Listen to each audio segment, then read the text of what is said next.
Greetings Rummies and welcome to Rum, the channel sharing the joy of sim racing, and to the next race of the Evolution Racing Academy.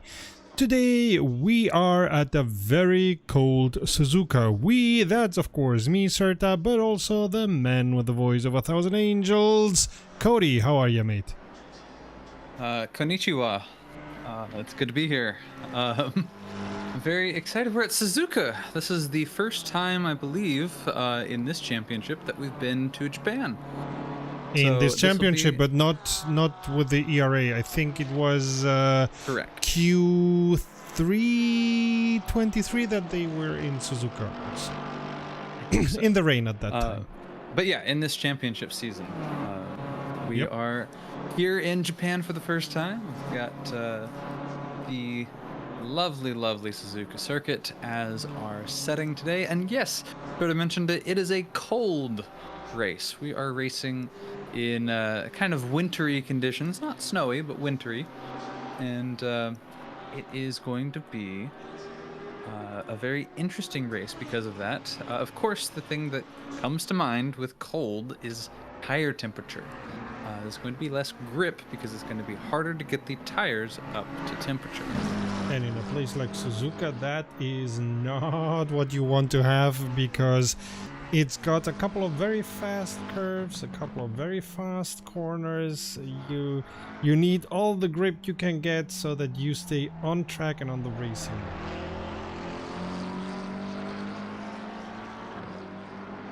Absolutely. It is, it looks like Koshet who has taken the qualifying pole so far. There is 4 minutes left to go. We will see if anyone beats his time. Of course, the bronze drivers go out in qualifying first, and then the silver drivers, and then the gold drivers. But the way that we've seen with Koshet's performance, he is a very... is a silver driver with a shine on that silver that looks an awful lot like gold. Yeah, a very goldy silver driver for sure. He's been at the front of the races most time. Okay, last week he had a couple of issues, but normally, based on his speed, he is at the front. So for sure, he is going to. And while we're talking, Rübsam has taken the first position, but still, I expect Koshet to be at the end of this qualifying to be in top 5. Yeah, Koshet, of the silver drivers, he has the top spot by, I believe, a little over a second. So that's a 2-minute 1.442 was what he set. It's now been eclipsed by Robson and Knight just by a hair, by a couple of tenths. But in a game of tenths that is qualifying, tenths and hundredths, Koshet is over a second ahead of the next highest silver driver. So Koshet definitely one to watch. But Roibsam, he is a driver who has qualified very, very well in, I think, all of the races this championship season. And he's been... I think caught up in a few incidents that have kept him off the podium. You know, a race and a qualifying are different beasts entirely. Absolutely. But here in qualifying, Robson is putting on a very good show. 2 tenths ahead of Knight, who is in the Nissan. So home race for Knight's steed, the Nissan GTR. It looks like we're seeing... I'm looking around the order for cars, and I'm seeing BMWs, and I'm seeing AMG Mercedes tending to be at the front.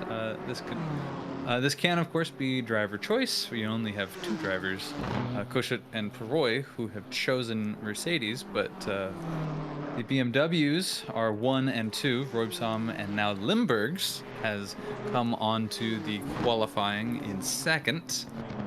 so far. So that knocks Knight down to third, Koshit down to fourth. We haven't mentioned him yet before, but we also have Jordan, and that's Isaac Jordan in the medical car, quote unquote, team liveried. Goodness, McLaren. The word escaped me. I was looking at the emblem, but yes, McLaren. And Knight puts in a new fast time with a 2-minute 0.692. Robsum had bested himself a hot minute ago and gotten down to a 2-minute 0.7, but Knight was able to beat Robsum's improvement time and now has pole position with 30 seconds left to go. All the drivers will get to complete their lap, but that's a pretty strong one. That's definitely going to be the one to beat. Oh, and he decides he's had enough. He's done a better time. Off, but at the moment. Has ended. Anyone who is not on a qualifier, all those who are still on their lap are going to be able to finish them. Whoop! Okay, Loopson goes quite surprisingly into pits, so does Limbricks. Anybody on a lap? Yes! Here we are, finish.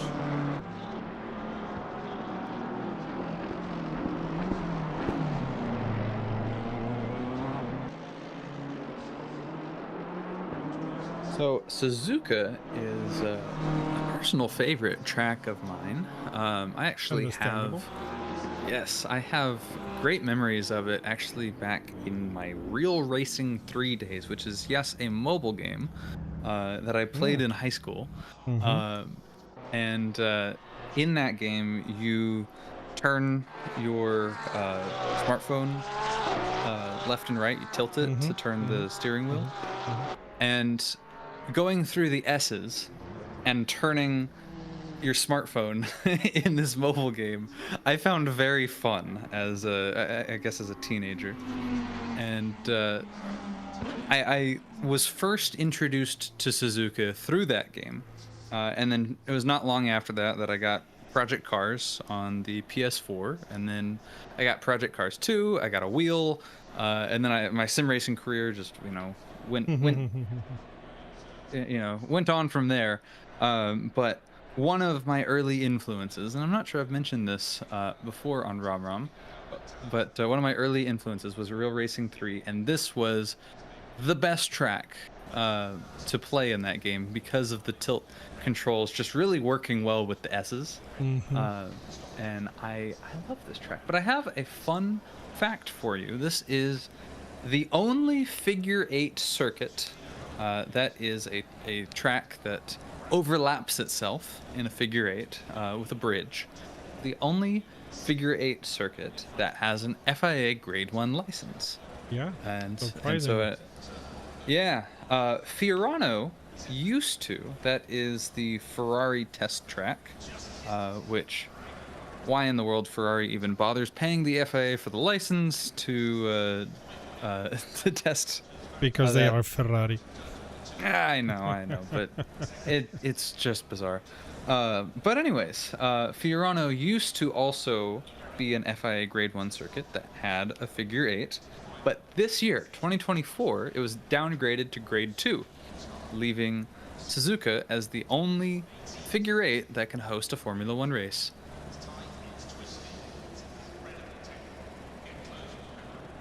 Imagine that. Yeah, Suzuka's also it's not a big favorite, but I like to drive on Suzuka. It's nice. It's got a fine flow somehow. I like it. It's difficult enough and easy enough. I don't know. You have to know how to take it, of course. But yeah. I'm curious, what's your favorite Japanese track? Japanese track. I think I love to hate Fuji. Because the first sector is great, the second is quite manageable, and on the third you're hating it. Yeah, I do hate the third sector of Fuji. However, my award for my favorite Japanese track actually goes to the classic Fuji, the 1960s Ah, yeah, okay. Fuji Sure. with the big bank. Yeah, That absolutely. yeah, just a massive turn at T1. If you've never seen it, after this stream, go and look it up. It is probably one of the most insane racetrack designs structures ever built. It is incredible. Well, I suppose they it either was the same time or they were trying to one up Monza, because at that time Monza had those banked corners. So Fuji's interesting, and of course I get on a tangent on Fuji while we're waiting for the countdown to start at Suzuka, but Fuji is interesting because it was actually going to be built as a NASCAR track. It was going to be a super speedway that was going to rival Talladega and rival Daytona, which are both super speedways where you can just be flat out the whole lap, and they have very high bankings. So they wanted to build a very high banking, very long straightaway super speedway in Japan. And they got as far as the straightaway and turn one finished before they changed their mind partway through construction and ended up building a road course instead. And so if you ever are wondering, if you have, in R Factor 2 or GTR 2 or Assetto Corsa, if you have the classic Fuji mod, and you're going through that and you're like, this kind of feels like NASCAR, just the other direction. You're right. You're absolutely correct. Because that is what it was started as, and then it tightens and turns into a road course, and that was because that was what they had built, and then they decided to turn it into a road course. I so very much hope that Automobilista 2 ends up doing an Asian tracks DLC, and because they always publish historic tracks, that they do historic Fuji. Ooh, yes, that would be great. Group 5 at Classic Fuji is one of my favorite things to do in Assetto Corsa, because you just crank the turbo up, you're going full speed in these Group 5 cars, and into the into turn one is downright terrifying. It's wonderful. It's wonderful. Well, if you're on the inside, if you get caught out on the inside, you're getting airtime. And then if you're on the far outside, you're also getting airtime because of how the banking shapes out. Yeah, I've done classic Monza a couple of times on Assetto Corsa, and it's modeled so realistic that you notice the bumps that are there, and it's not fun to be on a banked corner and noticing that your car is in the middle of a bump. So yeah, getting some, not getting some air, but you always run the risk of doing so. So I imagine it's gonna be similar in Fuji. Yep. No banked corners here at Suzuka, although you could call, I think it's turn 2. Yeah, 1 and 2. The first turn is comprised of turns 1 and 2. The second part of the first turn, turn 2, is slightly banked, but that's about it. But here, the S's, which you can see we're on the outlap now, and we're going through the S's. These are Suzuka's signature S's. Oh yeah. Another bit about motorsport history, Japanese track history. I'm a little bit of a history buff, and also have the Wikipedia page open. Suzuka was built actually as a test track for Honda. I think Honda still owns Suzuka, but it was Designed in 1962, and you can really tell it was designed as a way to take cars through their paces before they went out into the public, because the S's is those short, fast, quick change directions. We have, the big sweeping corner, the final corner, right, which used to not have the chicane in there. And it was just all flat out, test out top speed, test out high speed cornering. Here you see we're going through the hairpin turn. Really test the low speed cornering. That's turn 11. We're going now into turn 12, and this is another sweeping high speed corner.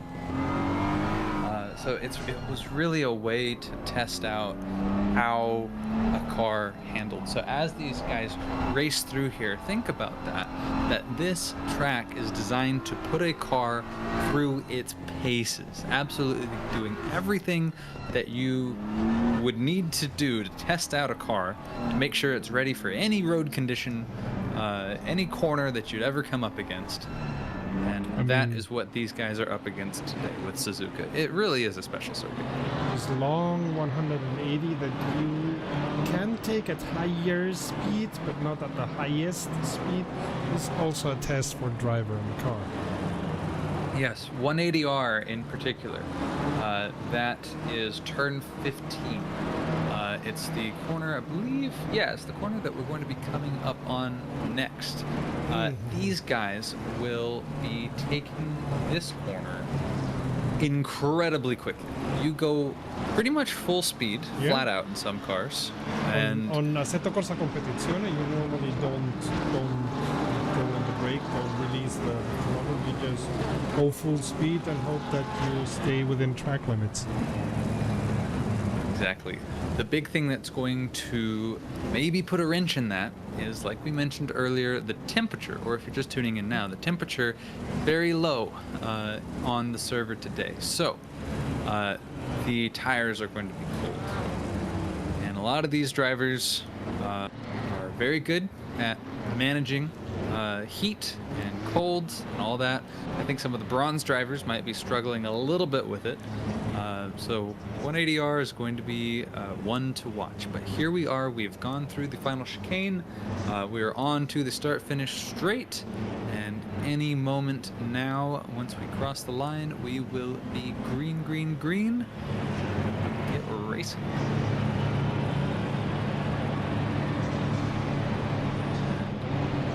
Green light. Boom! That's the line. Everybody calm until the first corner, as always. Ooh, Limburg looking at the inside. Whoa, we have a car I think he's gonna It's take the McDonald. place. Oh. McDonald goes off at turn 1. Again, cold tires. Catch out the gold driver. McDonald, we've got another car off. That is a McLaren of some form. That is, looks like Isaac Jordan in the medical car.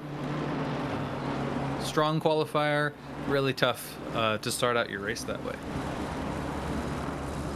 But yeah, cold tires into turn 1. Just be thankful it's not Monza. And here we go. Although turn 1 on Suzuka is also its specialties. Yes, yeah, it definitely does. It tightens at turn 2, but that wasn't where either driver went off. They went off, basically just kind of locked the brakes and didn't, or not locked the brakes, but locked the tires and just went straight instead of turning right. Cold tires, cold brakes, cold track. We are going to go wrong on my mental map. 180 and now it's going to the opposite straight.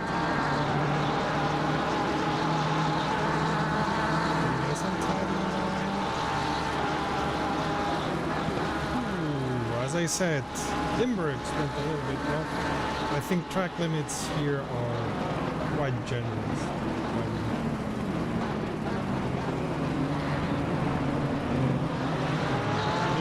The first.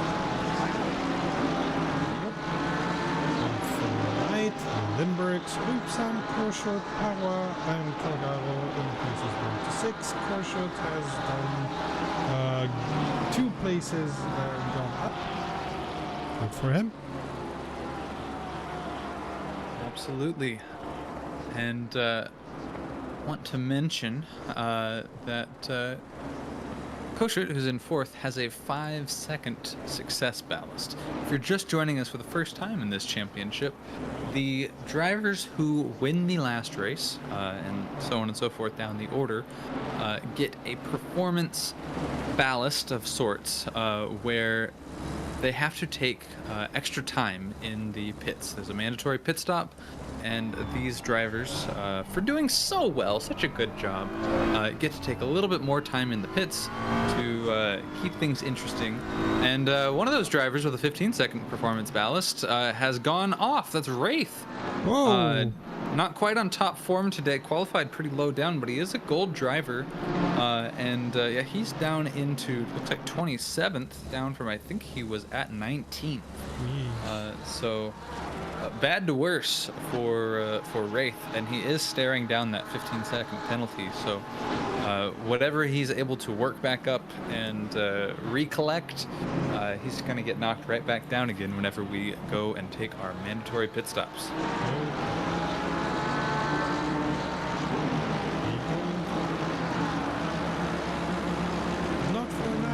Still on first, taking that high-speed corner, but Woopsum is looking at the outside. No. This is, for me, it's always a very difficult. I never know where to brake. An awkward corner, the chicane there at the end of the straight. It wasn't meant to be there in the first place. It was put there. So yeah, it feels like a weird addition to a track that otherwise flows very well. For safety reasons, or what? Yes, for safety reasons. They found that the high speeds reached at the end of the start-finish straight were too much, because think about it this way: you go from basically the beginning of sector, or not even the beginning of sector 3, the middle of sector 2. At the end of the spoon curve, which I'll point out whenever we go around that next. You go around turn 14, around the spoon curve, and if you're taking 180R flat, and you're not taking the chicane, you are flat from the spoon curve all the way to the other end of the track in the braking zone for turn 1. You are flat all through there. It becomes Le Mans. Which I love how quick this circuit is, but cars were getting so quick that they were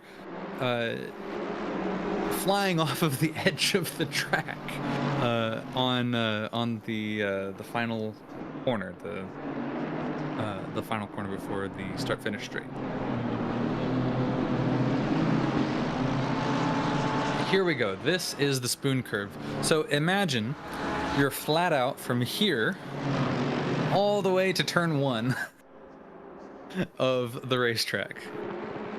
That is why there is a chicane there at the final corner.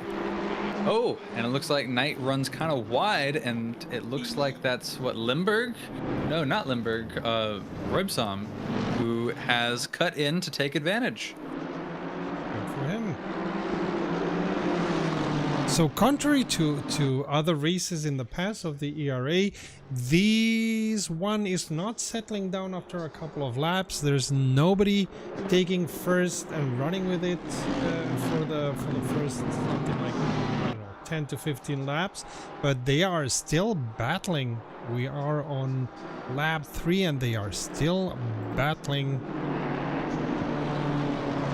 for the first positions. In fact, there's a lot of contested positions. We have battles all over the place. For now, we're sticking with a battle for first because it's staying hot, but there's battles all over. Like, I would be jumping with the camera and making you dizzy if I would be changing to all the battles that are there. We have this battle for first that goes in down to 6th. We have a battle for 10th. 10, 11, and 12 fighting for it. We have a battle for 13th, a battle for 17th, a battle for 19th. Lots of battles here. Great. Tons of fun. And Kossuth is already on 3rd place and done the fastest lap of the race. The pit is now open.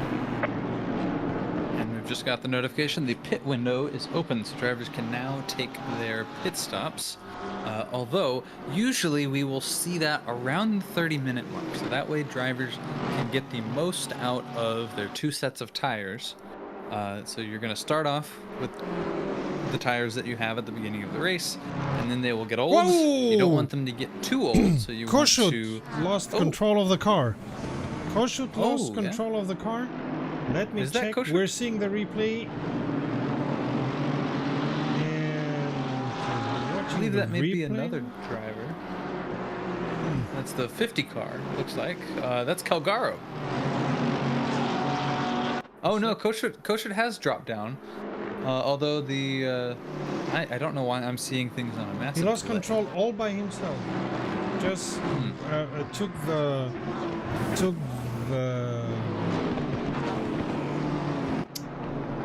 curb, and somehow that made his car unstable. And Calgaro also lost control and went shortly after him, maybe avoiding him, but Kossuth was, as far as I could see, nowhere near him.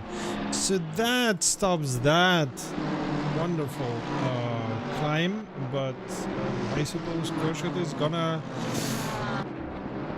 get himself together and continue and redo what he had already. That may very well be because of cold tires.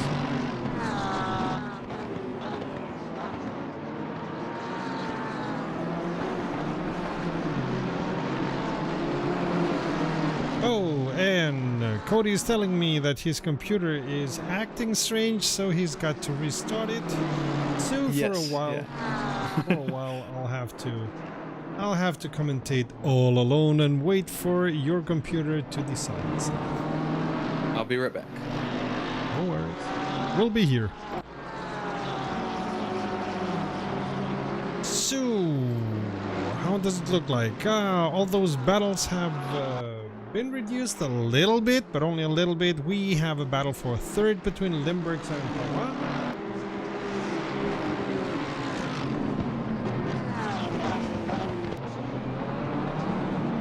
We have a battle for 6th between Cedric and Fox. Fox going very hard on the curb.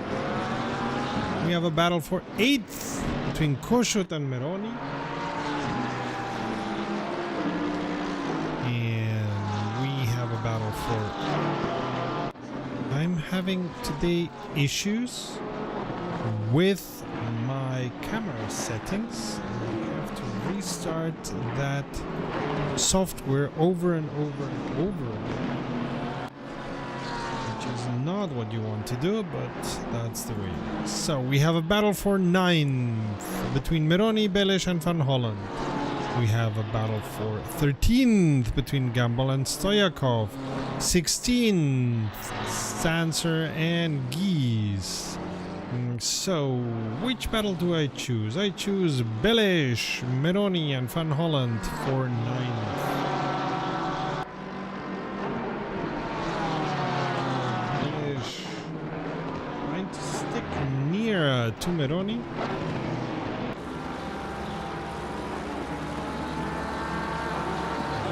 Very nice battle. It's not... Ooh! And Van Holland just gives a little stop. Belish not being able to brake soon enough, but nothing happened. Big happened here. We're moving to Parois against Limburgs for 3rd. Remember, this is a race on old track today. Especially it being Suzuka, which is relatively fast track with tricky corners, not having the grip that we're accustomed to have. It makes it special and difficult. So we're keeping an eye on that and keeping there, but we have... Oh! What happened there? Van Holland had an issue. Could it be? Let's see the replay.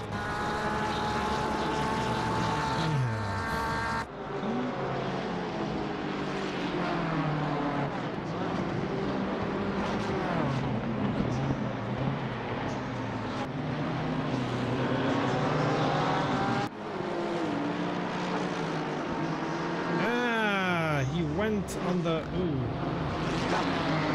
went on the dirt and lost control of the car. That's why he was dropping.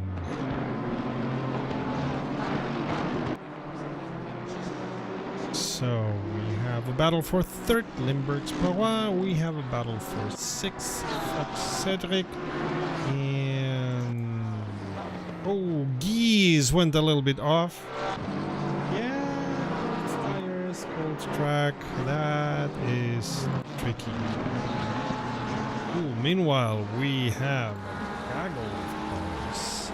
What is that? Belish, Gale, Gamble, Stoyakov, all vying for 10th position.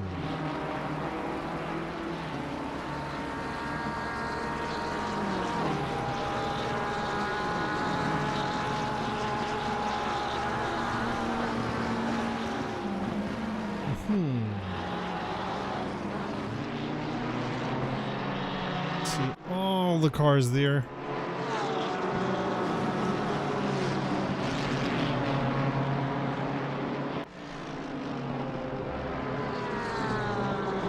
This race is more contended than we are accustomed for the ERA. It may be the cold tires.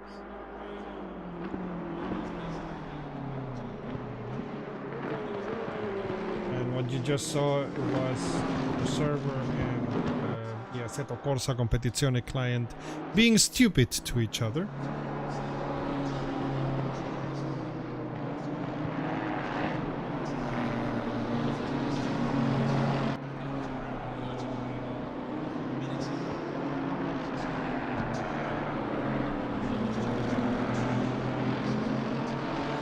No worries, we keep an eye on everything that is happening. We have a gamble against Toya for 11th.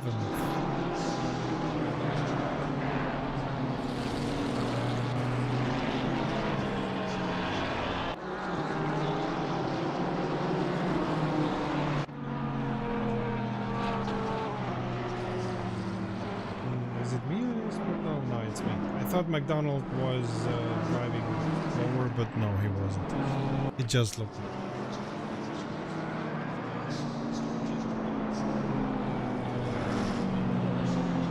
So all the battles at the beginning took a longer while than normal to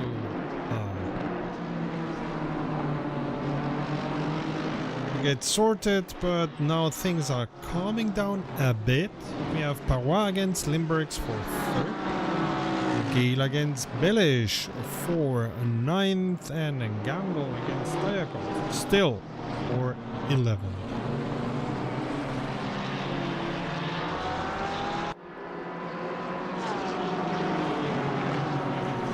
And we're seeing also the first lapped cars, which of course puts a little bit of difficulty in a track where it's not as easy as to overtake as with other tracks. But with all the fast corners, no way that you can just overtake. Lapping a car. If you're the car that's being lapped, you don't know where to put yourself.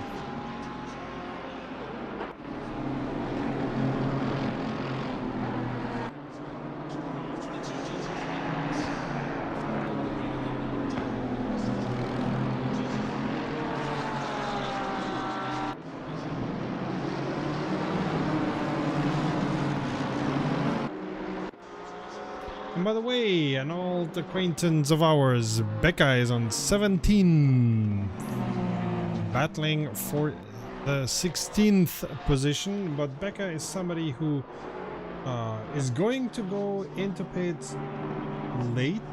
At least that's been his strategy in most, if not all, of the races until now.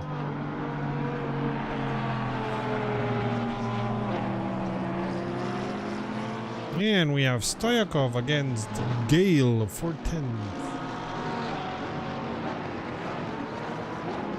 Stoyakov trying to find a hole in this track. It's difficult to find one.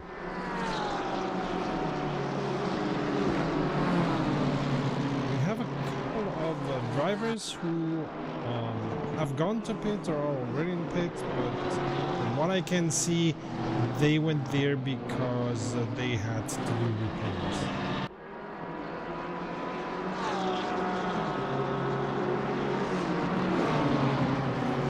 Keeping an eye on the other battles.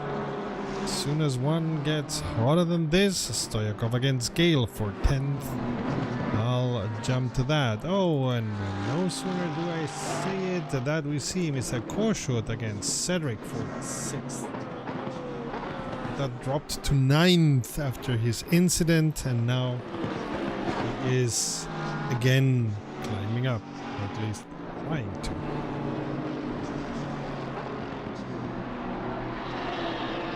Of the faster drivers. Oh, by the way, Korshut's lap record has been taken over by Mr. Rübsam with a 2:00.1. So he's watching his actual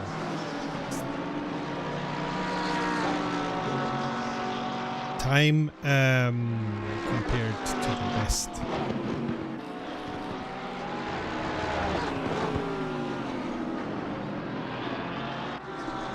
Yeah. And Cedric runs. Korshut run a little bit right, but regain the time. Who goes on the inside, but things better.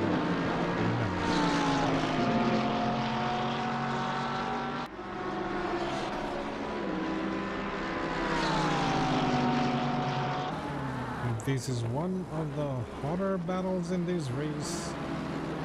Korshut trying to claw himself back up to where he was before he had. Careful with that curb.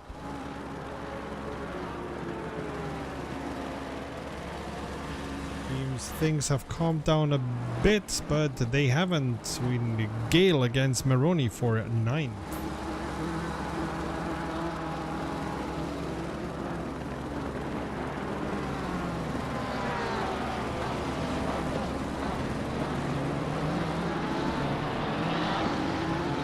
Cedric into pits, but quite soon.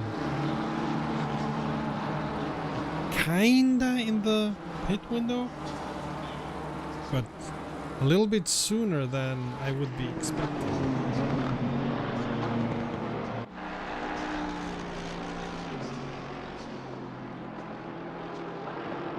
Anyway, seems that we may very well be starting the pit shuffle, as Cody says it. By the way, Cody's having issues with Discord. Thank you very much, Discord. Discord says, hey, I have to make an update, but the update is failing.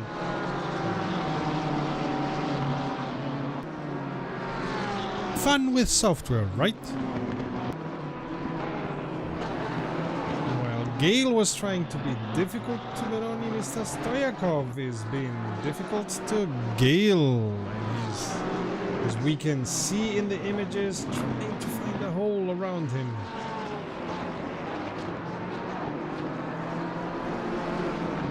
Heading a little bit on the tires. Nothing to write home about.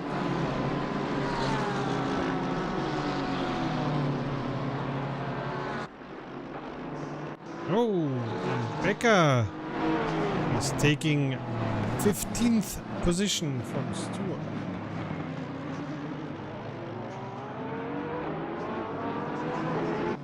Back to Stoyakov, not relenting and keeping behind Gale for 9th.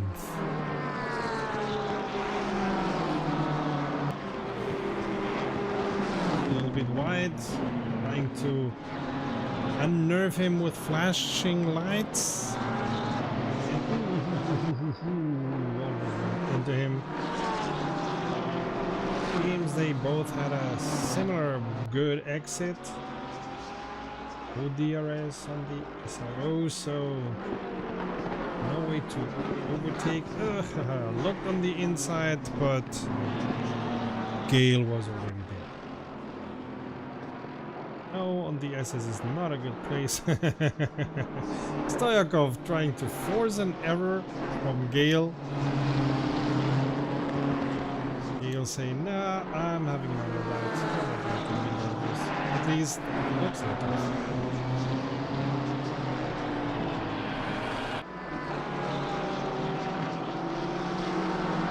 Because of course Stoyakov has no more right to the position than Gale he has to.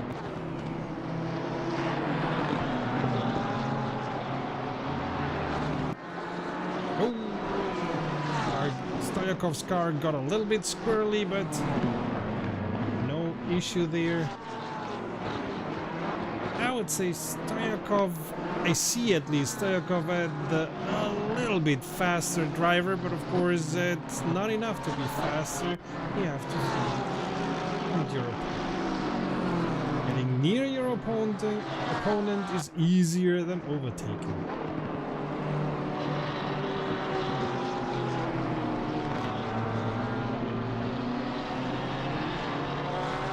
Hello. Hey Cody. So, Discord allowed you to update at last. Yeah, well, my router had malfunctioned, and so Yay. it was allowing some connections but not others. And the Wi-Fi itself was like turning on and off, which the computer that I'm streaming, well, not streaming from, but connected to the server from is hardwired. But all that to say, I'm back now. At the end, Stoyakov took Gale's position because Gale did not want to relent, had a little bump, and, well, his car lost control.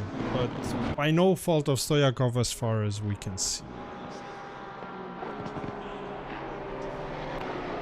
So you are buying a couple of new fans for your computer, or you don't think it was because of?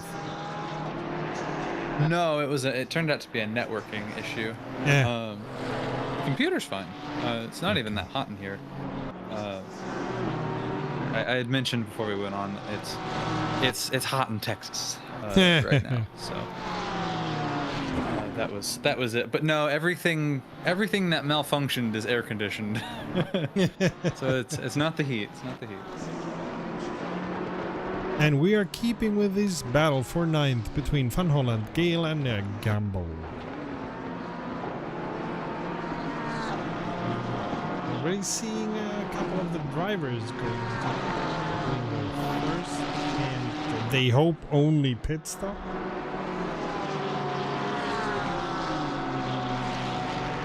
Obligatory pit stop.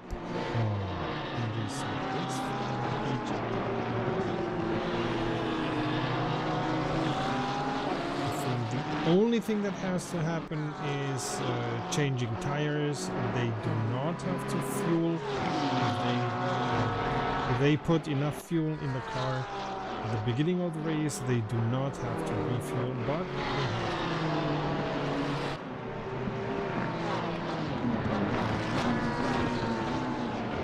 so even some of the drivers that are up front are going into pits, like Parra, in pits.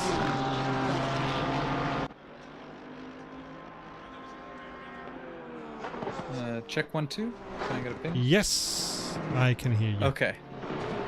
Gotcha. The connection to ACC seems to have been cut. Ooh. Either that or the server crashed, and we all have big issues. But I think it's just me. No. I'm still in the race. I'm still seeing the cars going Yay, either it's just on the me, right that's line or the fun. wrong. Yay. Okay. Gale trying to get into 8th position.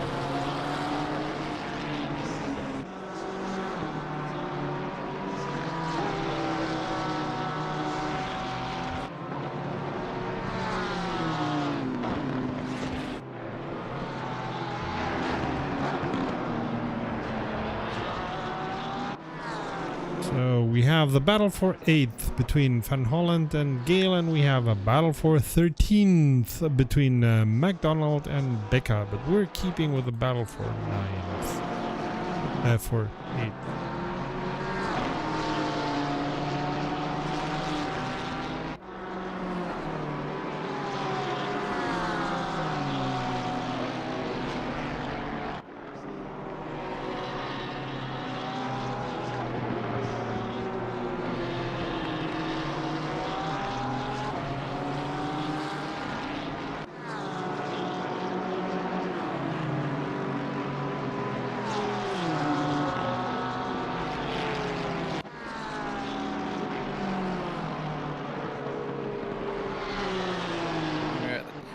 We're noticing, I think this is due to the tire temperature, there's a slight lift through that corner, through 180R. I think I'm naming it. Yeah, it's not quite as... we've got, looks like, Gale coming into the pits, so that battle ends for the moment. But you know how the pit stop shuffle works. If they both have the same pit strategy, and their pit stop takes around the same time, then that battle will pick back up whenever they come out. Speaking of coming out, Roibsam is coming out of the pits now, back out on track. Your current race leader, considering the pit stop shuffle, not exactly on track. 413 car is off at turn 2. That's Volt. Robert Volt in the Honda has spun it. Another local car to these Japanese tracks.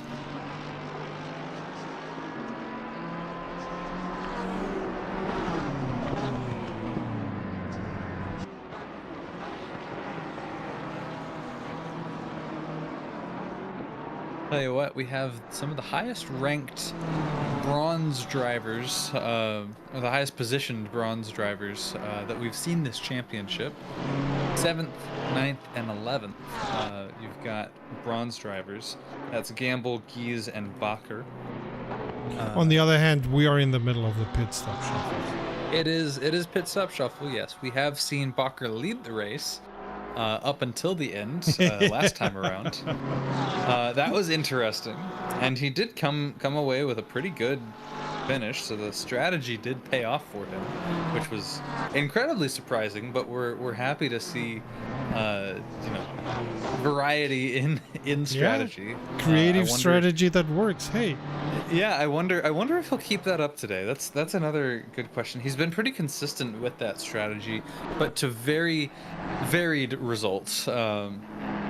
Sometimes he's gone ahead of the other drivers, lost a lot of pace. It seems to get him very consistent results in class, because he's just so far up ahead of everyone else. By the end of the race, they'd have to fight through a bunch of other higher class drivers. So even though he's on, tires that are just screaming, "Please let me die," it seems that he's able to get enough distance on the other drivers in his class, at least, to be successful still. So Becca, the opposite of Ferrari in Formula One. Creative strategies that work. Whoa! What a novel concept. Yeah. 474 car is off at the hairpin. That's Stone. Miles Stone for Sky Tempesta Racing. He is a driver who's having some connection issues, it looks like. He's gone off again.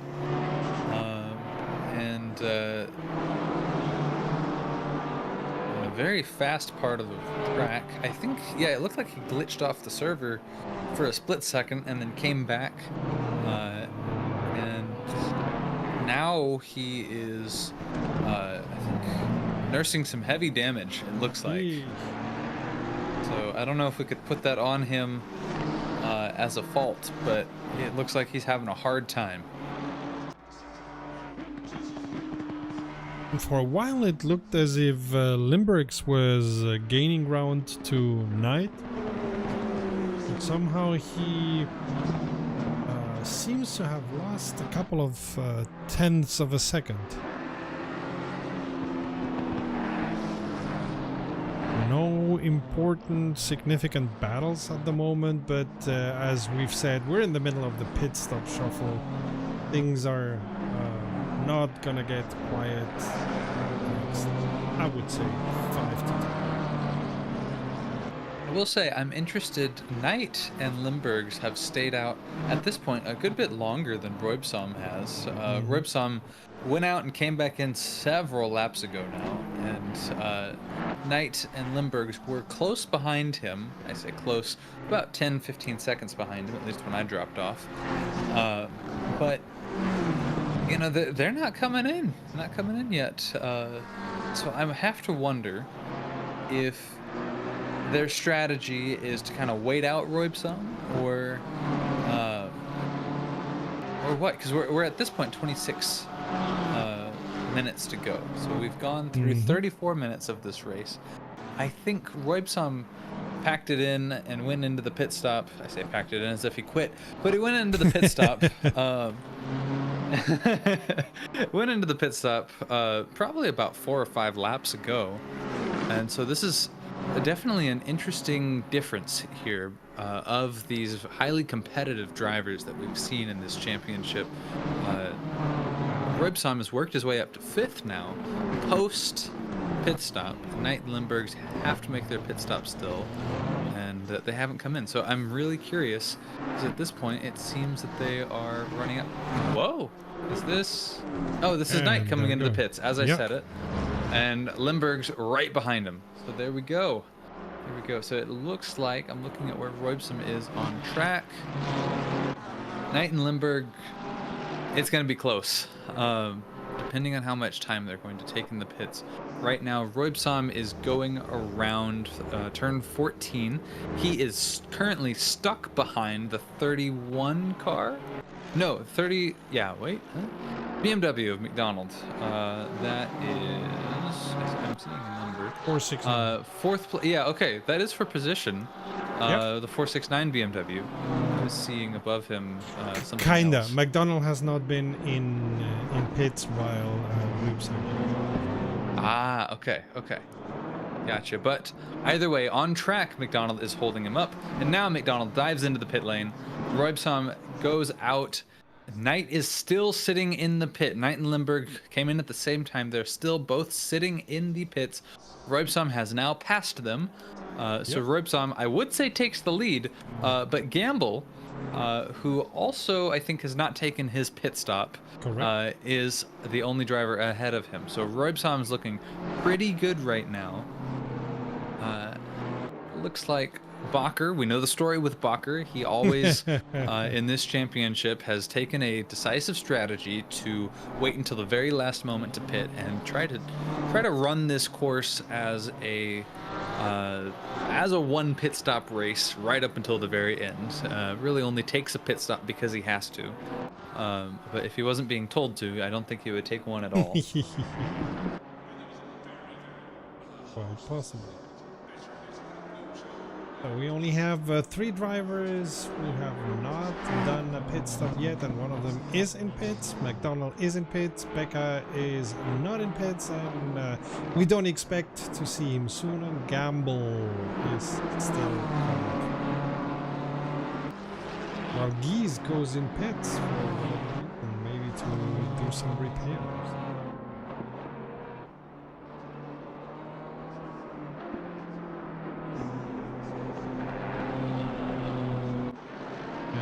We are watching Belish against Cedric 4-9.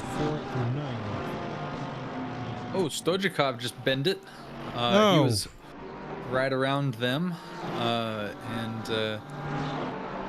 Yeah, it looks like a hard hit into the wall there. I'm gonna go back and take a look. Let's see, that's the 256 BMW.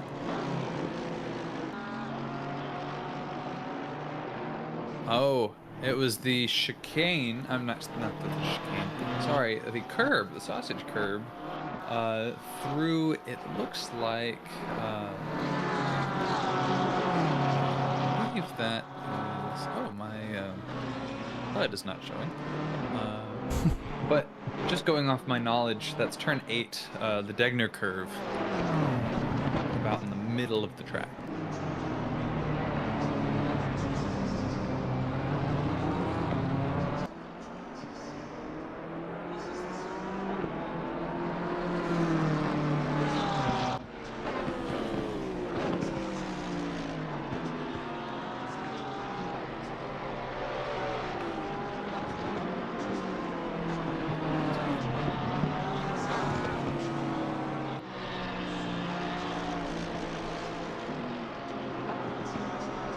So, what does it look like? Night is very near to Limburgs. Not yet a battle per se, but shaping up to become.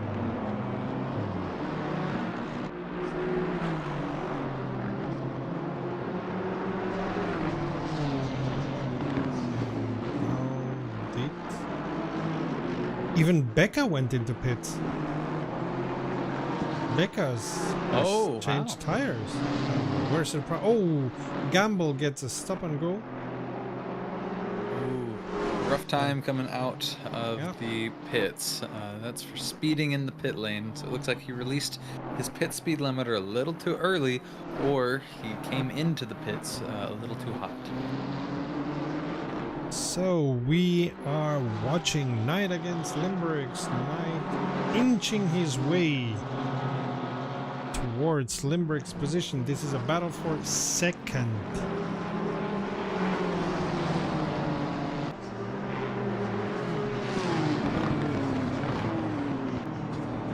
Oh!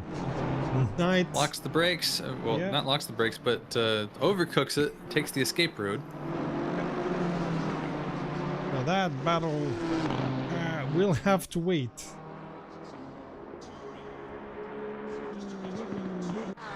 What do we have? Meroni against Van Holland for 10th.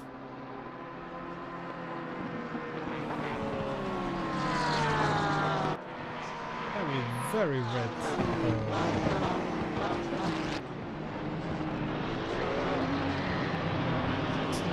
Things have calmed down a bit.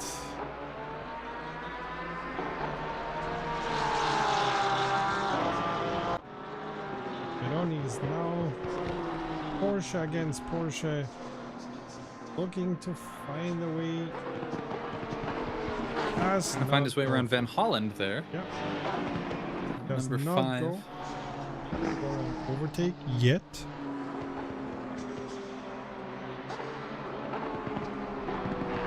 Gamble has now taken, or I guess is taking, his 30-second stop go. It's a very big punishment for a very easy thing to avoid. Them's the rules. Dems be.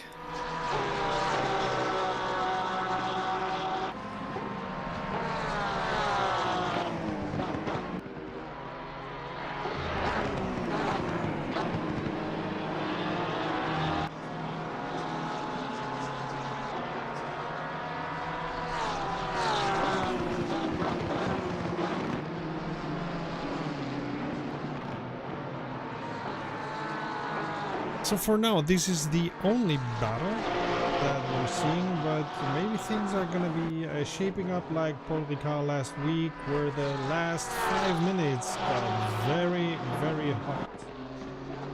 Remind you all, this is a very, very cold Suzuka, there for the drivers having to contend with less grip than they may be accustomed to. How cold! It is 13.8 degrees Celsius with a track temp of 14 degrees Celsius. And in freedom units, that's about 55 degrees Fahrenheit. Brr.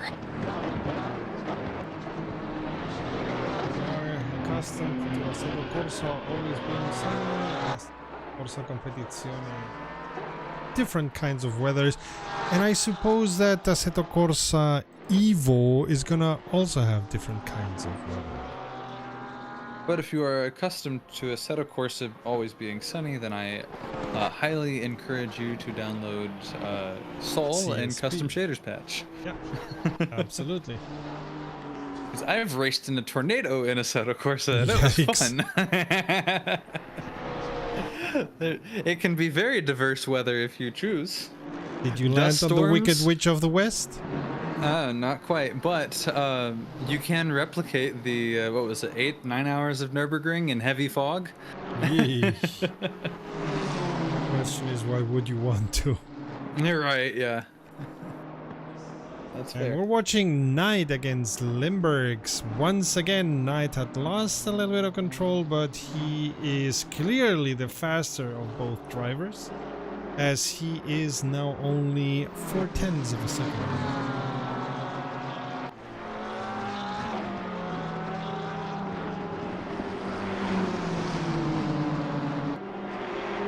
And Knight doing his best to catch up to Limburgs. It's 2 BMWs leading this race. This has been a track and a track temperature, I'll venture to say, that has really favored the front-engined cars. The only exception, really, is the Porsche. But And no, Knight was not about to quite. go. Quite. He looked for an opportunity, but I don't think Limburgs was ready to give it. Well, you never are. Oh, well, yeah, will he ever be? But these drivers, yeah, that we're seeing right now are both front-engine cars, kind of similar ways to find the speed around a track, you know. And you know, like we mentioned, the Drive for Dean, the McLarens were really, really good at Spa, for instance. These cars seems to be that the front-engined cars with not all power, but a good amount of power. Although I'll say all power is also doing pretty well, since we have the AMG Mercedes in 4th and 6th. And those are cars that I would describe as kind of muscle cars as far as GT3 goes, modern GT3. You know, you can look at the Serini Chevy Camaro as a muscle car GT3. Oh, And it looks now like he Knight goes, is looking. He goes for the inside, but An no, excellent no. block from Limburgs. Who goes a little bit too wide, but still not wide enough for a Knight to take that position. Here we are. It's really shaping up to be a good battle here. 14 minutes, 30 seconds left to go in this race. Knight looks Again on down the towards the inside. inside. Nope. Brakes. Limburg, I think, took that almost flat. Maybe a slight lift, but a bigger lift from Knight. They go through the chicane. Here we go. Limburg's had a really good exit from the chicane. Now they're on to the start-finish, straight under the Pirelli barrier, under the Pirelli banners. Goodness. And now he has the overspeed looking towards the inside. There's a car on the pit exit.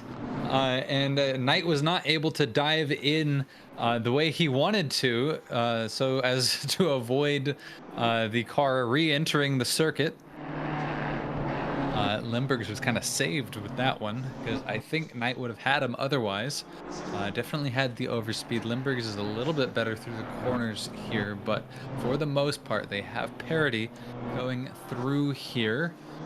And it looks like Limburgs has a bigger lead, but I think Knight has perhaps a little bit better gearing for this circuit. He catches him certainly in the braking zone here.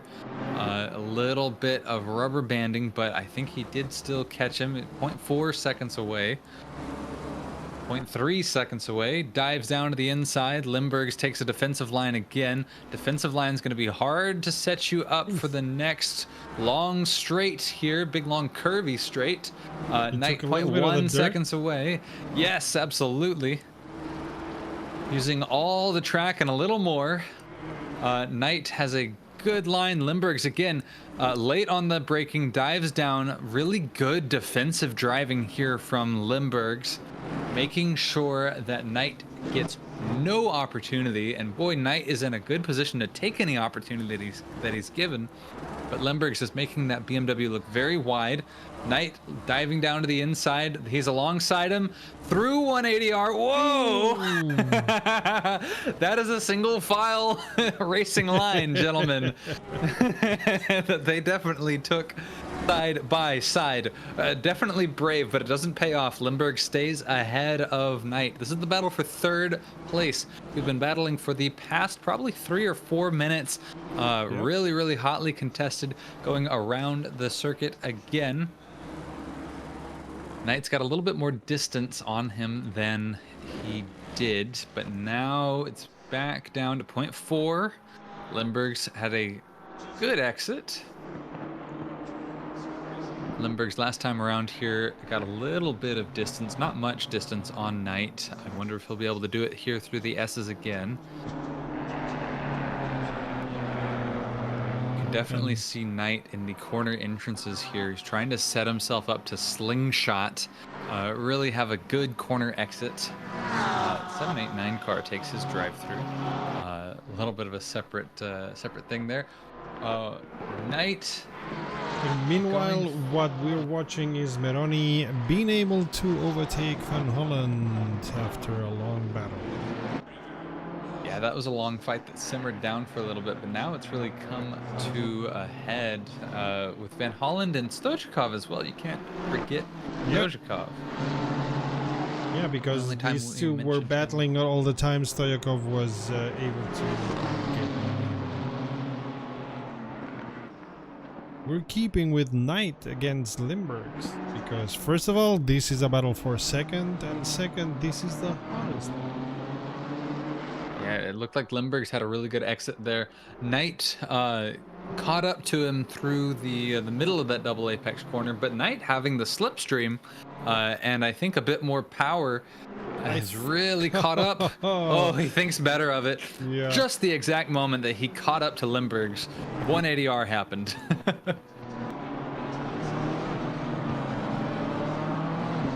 Van Holland is 0.1 seconds away from Moroni, so you've got 2 battles going on right now at the same time on track.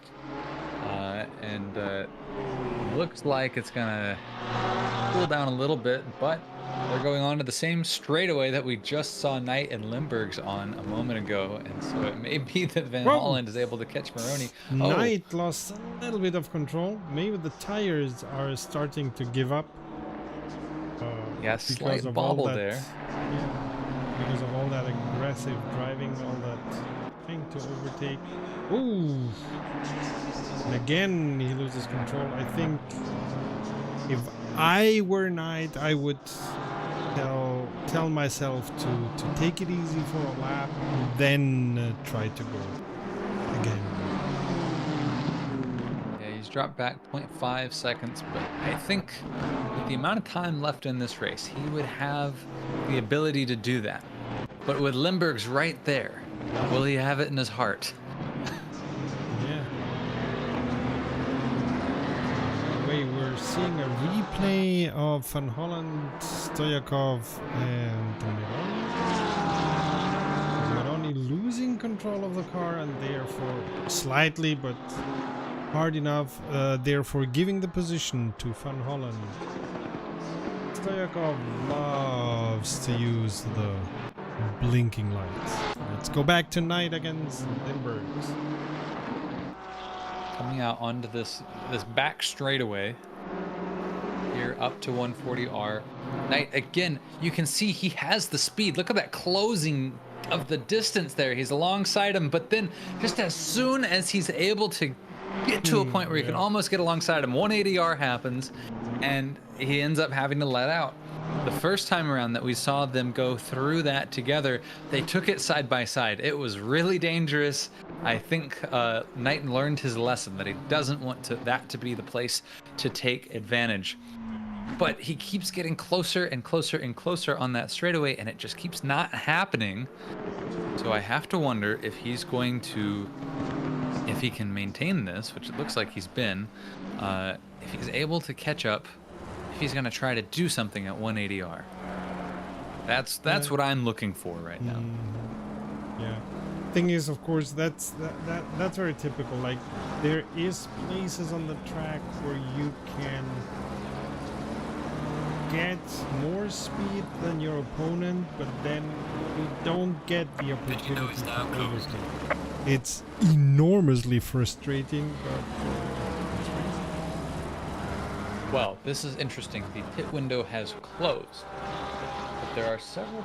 Wait, no. I don't know if this timing screen has updated. No, I don't think it has. No. Nobody needs to go into pits anymore. Never mind. All right. Well, this is the most distance that we have seen between Knight and Limburgs since this battle. Oh, there's a yellow? Yeah. Somebody's off track. Calgaro, I think.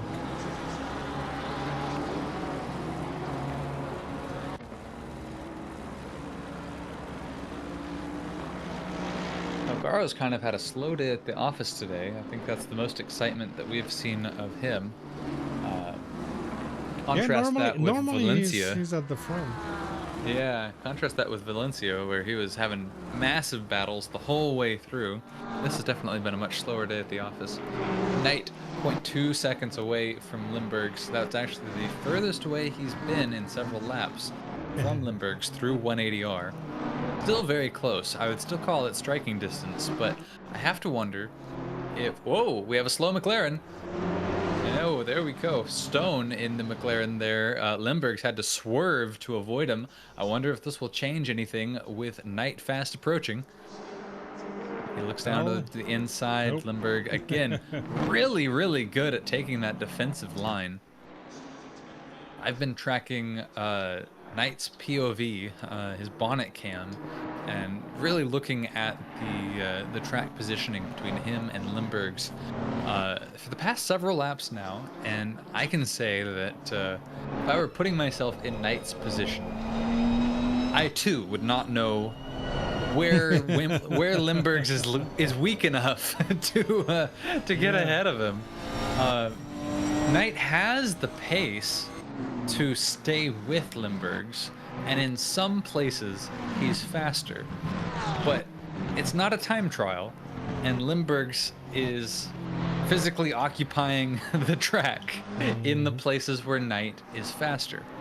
We're watching at the moment Stancer against Jordan for 14th, as this is a hotter battle than Knight, but don't worry, we're keeping an eye on the timing between Knight and Limburgs, and we'll jump to that as soon as we think there may be something.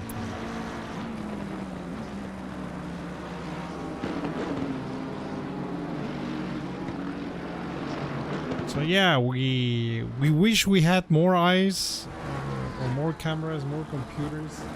Like in a professional setting, you of course have one computer per camera and can change any way you want. That's not us.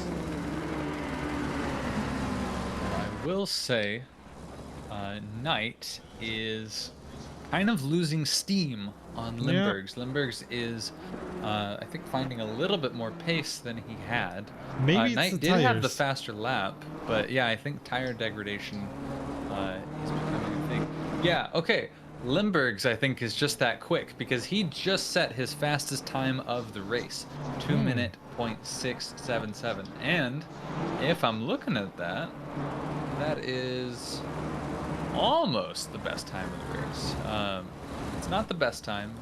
Roybsam, your current race leader, and at this point, far and away your race leader, he is the possessor of the fastest time with a 1 minute 59.6. Not the only driver with a sub 2 minute lap. That is also shared by Knight, but Limburgs is as quick as he's ever been, even with tires that are at this point 25 minutes old. And we're checking again Jordan against Stancer. There's a couple of battles all around, but nothing to write home about. But I'm jumping a little bit with the camera as soon as the driver is about 0.3 of a second near or behind somebody else. I jump to the camera there because there is always a window of opportunity. A Knight getting nearer to Limburgs now. A little nearer, but he's getting even further behind than he was. So it's looking like Limburgs is going to get more and more comfortable with that position unless something changes, which of course, 2 minutes, 30 seconds left in the race. A lot can change in 2 laps. I will say, I want to mention Bakker has, for the first time in this championship, taken his pit stop at a normal time instead of right at the end of the race. And it seems to have justified his strange, I'll call it, strategy, or at least different strategy of taking a very late pit stop, because he's down in 18th overall, which is, I think, the lowest we've seen him towards the end of a race. Although he is still leading the bronze class, which he has, I think, so far in this championship dominated.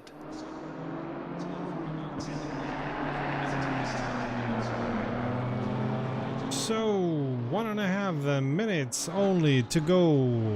If Rübsam doesn't do anything utterly stupid, he's gonna win this race. We're watching Stojakov against Van Holland for 10th. And if you're Limburgs, you're going, please do something stupid, Rübsam, because 21 seconds is a big gap. That is fairly insurmountable, with this being possibly the last lap. Stojakov loves to have the lights flashing, but doesn't seem to Hey, let's take a look at Knight. This is coming up hot. Knight is on the inside. He has a nose in. To brake. Ooh, Limburgs cuts him off. Really slams the door on him. Yeah, I'm not sure if that was an okay move. I would have to look the replay to see how far Knight had his nose in. But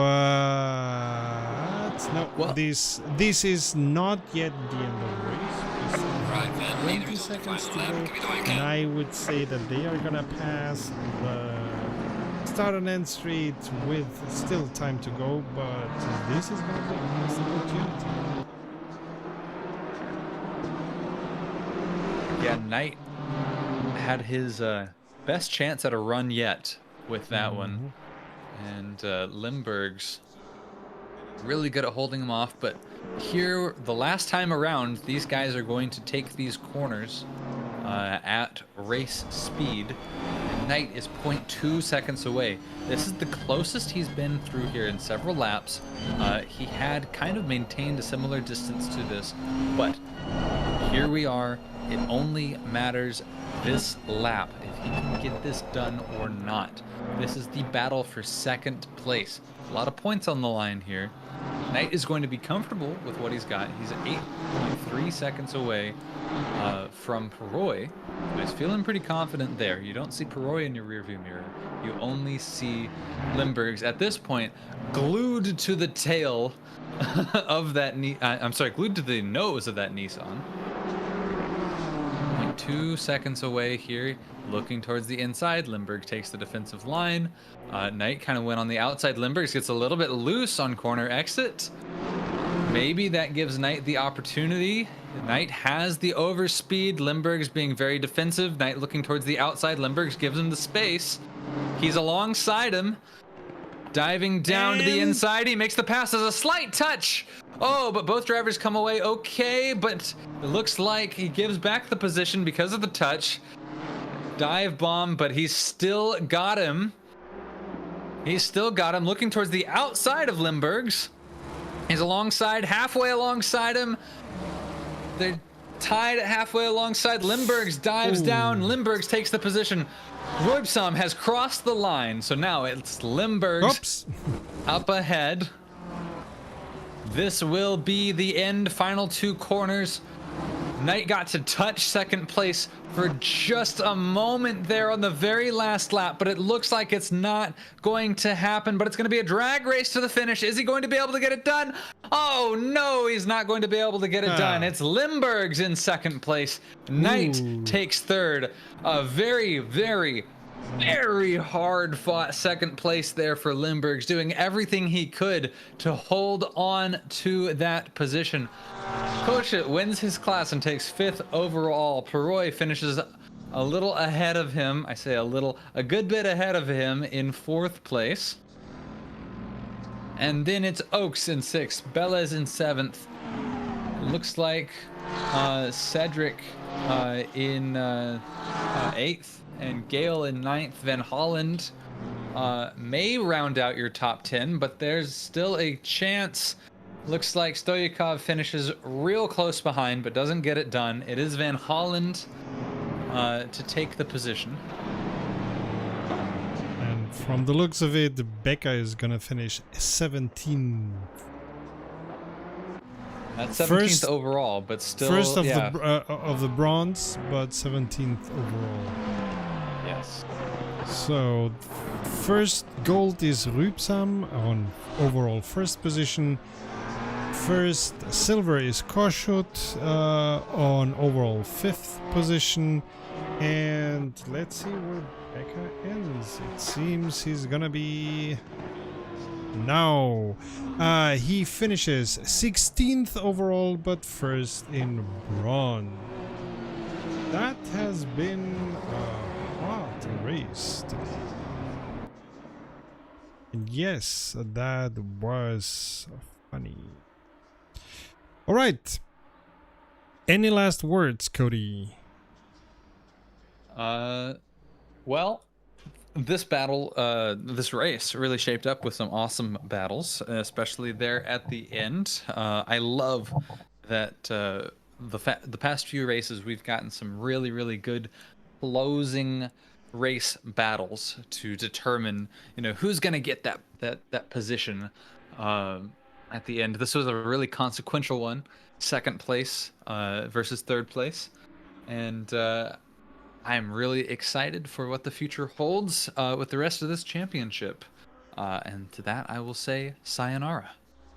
Not much championship left. The next one is gonna be Alton Park, and it's gonna be the last race of the Evolution Racing Academy season 2.